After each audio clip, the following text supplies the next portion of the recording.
This is lesson 3 in our borrowing unit, and this lesson is all about credit rating. I want you to think of how your friends describe you as a person. What are some characteristics that they use to explain to somebody else who you are?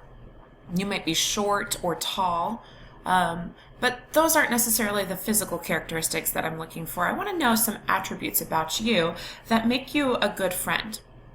Maybe you're a nice person and you listen to the things that your friends have to say.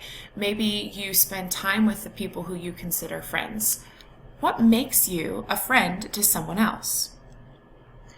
Well, I think we all know what makes people good friends. They're kind, they're listening, they share their thoughts and their items with other people, and they're just nice to be around.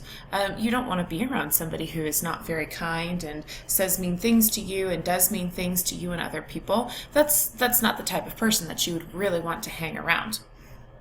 So when your friends describe you as a nice person, you would kind of have a high friend rating. They rate you as a good friend.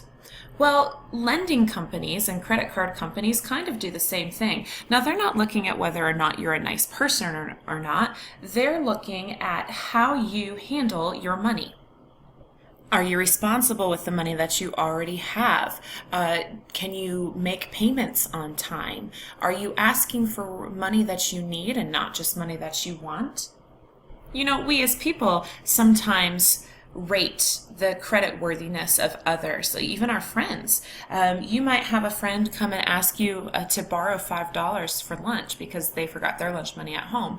And if they're a good friend and you know them, you might be willing to give them $5 for lunch. But if you don't know them from any other student in school, then you might not want to give them $5. If you're giving that money to your friend, then you probably know that they are going to use that $5 to spend on lunch, and that's something that they really need.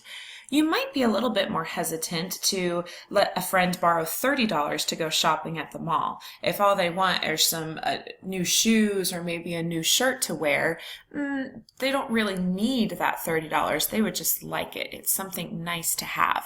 It's one of those wants versus those needs.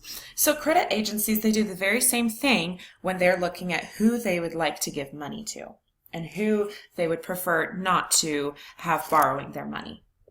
So in today's lesson, we're going to have an inside peek at what lenders look for when someone applies for a loan or a credit card. And this is going to help you take steps now so that you can make a positive impression later on a potential lender. So today we're going to start down the path to build a reputation as a responsible borrower. So today you'll answer these questions. How do you get a loan or a credit card? Will I automatically get approved for a loan, or might I have to wait for some time? And how much can I borrow? So we'll be able to use what you've learned today to establish a borrowing code of conduct or rules to help you as you are borrowing money. We want these rules because you want to make a good impression on creditors or on lending companies. So if you were to loan money to someone, what information would you want to know about that person? I want you to turn to pages 23 and 24 in your student guide and read about Mariah and her mom at the community bank.